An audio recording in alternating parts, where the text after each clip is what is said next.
बात और आपको मैं कहना चाहता हूं, ऐसा कोई भी काम जो आपने अपने जीवन में कभी किया ही नहीं है आज तक, कितना आसान इंग्लिश में उसको बोलना, आई हैव नेवर। और उस काम की थर्ड फॉर्म जो आपने अपनी लाइफ में कभी नहीं किया, थर्ड फॉर्म क्यों, हैव हैज अपने बाद थर्ड फॉर्म लेता है। जैसे आप कभी ये कहें कि मैंने अपने जीवन में कभी स्मोक नहीं किया, तो स्मोक का थर्ड फॉर्म स्मोक्ड है, तो इसी सेंटेंस को आप इंग्लिश में बोलेंगे आई हैव नेवर स्मोक्ड। आप ऐसी, तो मैंने कहा कि मैंने कहा मैं कभी अपनी लाइफ में कश्मीर नहीं गया हूं। सोचिए इस बात को मैं कैसे बोलूं इंग्लिश में, ये मुझे लिख के बताना आप लोगों को। ये मैं कहना चाहूं कि मैं अपनी लाइफ में कभी कश्मीर नहीं गया हूं, और मैं आप लोगों को ये बताना चाहूं कि मैं अपनी लाइफ में, जैसे मैं ये कहूं कि मैं देहरादून जा चुका हूं, देहरादून जा चुका हूं, तो इस बात को मैं इंग्लिश में कैसे बोलूं। मैं और नया कुछ बोलवाऊं उससे पहले एक बात और आप लोगों को कहूंगा। अच्छा, ये क्लियर हुआ था ना आपको, हैव और हैज?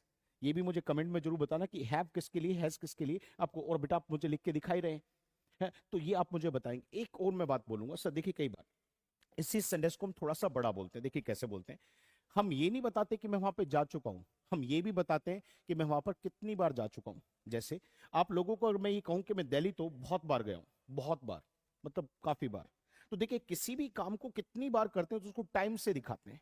अगर वो ज्यादा है तो टाइम्स हो गया, और काफी है तो मैनी हो गया। अब संदेश देखिए क्या कह रहा है, मैनी टाइम्स। तो I have been to Delhi many times. अब एक लास्ट पॉइंट और आप लोगों को देखना, देखिए क्या, कई बार हम किसी व्यक्ति से पूछते हैं कि क्या आप कभी वहां पर गए हैं। इस बात को अगर इंग्लिश में आप लेके आएंगे तो देखिए, सामने वाले व्यक्ति को तो यू कहते हैं, और जब आप पूछेंगे जा चुके हैं कि वहां पर, तो काम खत्म दिखाना है, तो वहां पे तो हैव आना चाहिए, हैज आना चाहिए, यू है तो हैव आएगा। मैं बता नहीं रहा, आपसे पूछ रहा हूं, सेंटेंस को फील करते रहे। तो क्वेश्चन करते वक्त ये हैव जो आप यहां लिख रहे थे, अब वो आगे लिखना है, हैव यू। और देखिए कहते हैं ना आज तक कभी, तो आज तक की कभी के सेंस को आप इंग्लिश में पूछेंगे एवर, और जब ये कहेंगे आज तक कभी नहीं तो बोलेंगे हैव नेवर। ये बात आपको क्लियर होनी चाहिए एवरीबॉडी, यस। तो हैव यू एवर, और अब वो काम, वो जगह का नाम जहां पर हम पूछ रहे हैं कि क्या आप कभी गए हैं क्या, तो हैव यू एवर। और देखिए वहां पर जाकर आने के लिए बीन, और बीन के बाद टू के बाद उस जगह का नाम शिमला। क्वेश्चन रेडी है सर?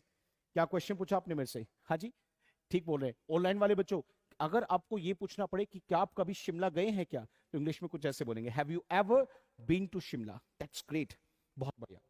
अब मैं कुछ सेंटेंसेस आपको लिखने के लिए कह रहा हूं ऑफलाइन, और ऑनलाइन वाले बच्चों पहले आपको होमवर्क दे देता हूं। आप पहले मुझे क्या करो, किसी एक ऐसी जगह का नाम बताइए जहां पर आप बहुत बार जा चुके हैं। दूसरा, किसी एक जगह का नाम मुझे लिखकर बताइए जहां पर आप आज तक कभी नहीं गए। और एक काम करें, किसी एक जगह का नाम लेके मेरे से भी क्वेश्चन पूछ लो, मेरे से पूछो कि सर क्या आप कभी वहां पर गए हैं क्या। ये 3 सेंटेंसेस मुझे आपको लिख के दिखाने हैं, और मैं मानूंगा कि आपको ये कंसेप्ट क्लियर है। कोई डाउट होगा तो प्लीज टेक्स्ट करना, मैं आप लोगों को बताता हूं। आपके सेंटेंस अभी चेक कर लेते हैं।